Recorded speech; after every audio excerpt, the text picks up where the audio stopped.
Yeah. Shucks. I almost broke my phone, you guys. If I break my phone, it's going to be so bad. Like, can't even explain how bad it's going to be for me. Okay. Change of plans. Uh-huh. That's a bit slanty. Peep the sunset behind me.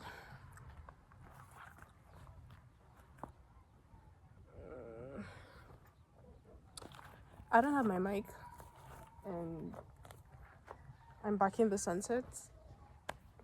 So this is going to be pretty chaotic content. The rhymes. But I don't know, I just saw this post and I really felt like making this video to say, you decide how you approach your day, right? You can decide to feel shitty about a particular thing that happened and just go with it, just like feel, just be in the shit. Or you can decide to not do that. Like, like when they say happiness is a choice, it's really not just like a cliche statement. It's truly a thing. Like, it doesn't mean that, there's always going to be like black and white, here's happiness, here's sadness, and then you have to choose. No. You just have to consciously decide to have a positive approach to 8 out of 10 of the shitty things that happens in life. And I was talking to my friend recently, and I was telling him that lately I've been learning to embrace the bittersweetness of life. Oh, did you guys see that? That was just aesthetically. Anyway, I was talking about embracing the bittersweetness of life. And what that means is that life is always going to give you lemons. Like, life is always going to hit you with unpleasant things. It's not going to be perfect. Like, if it's perfect, then it's not life. Like, that's just not that's not what it's meant to do. Feel me, right? So you decide how you want to live. You decide whether or not you want to be an angry person or an angry bird. You decide whether or not you want to approach that with love and joy and tenderness, and that's actually the definition of being truly happy. That's what they say. Like, happy people are not people that are always laughing. They're not people that are always cheerful. They're people that even in trying times, like even in hard times, they still have a positive approach. Those are genuinely happy people, for real. So yeah, just felt like putting that thought out there because I like how my hair looks, and there's the sunset behind me, and this is just incredible. And also, I'm waiting for my best friend.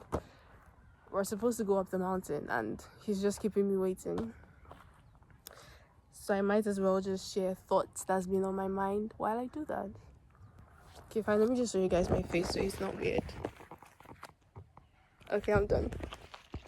I found a better view. I just like the way the birds are like doing their thing. Like, it's just very, very. But anyway, I wanted to say one more thing. Then a woman said, "Speak to us of joy and sorrow." And he answered, "Your joy is your sorrow unmasked, and the self-same well from which your laughter rises was oftentimes filled with your tears. And how else can it be? The deeper that sorrow carves into your being, the more joy you can contain. Is not the cup that holds your wine the very cup that was burned in the potter's oven? And is not the lute that soothes your spirit the very wood that was hollowed with knives? When you are joyous, look deep into your heart, and you shall find it is only that which has given you sorrow that is giving you joy. When you are sorrowful, look again in your heart, and you shall see that in truth you are weeping for that which has been your delight. Some of you say, joy is greater than sorrow, and others say, Nay, sorrow is the greater. But I say unto you, they are inseparable. Together they come, and when one sits alone with you at a board, remember that the other is asleep upon your bed. Verily, you are suspended like scales between your sorrow and your joy. Only when you are empty are you at standstill and balanced. When the treasure keeper lifts you to weigh his gold and his silver, needs must your joy or your sorrows rise or fall. On Joy and Sorrow, a poem by Kahlil, Gibran.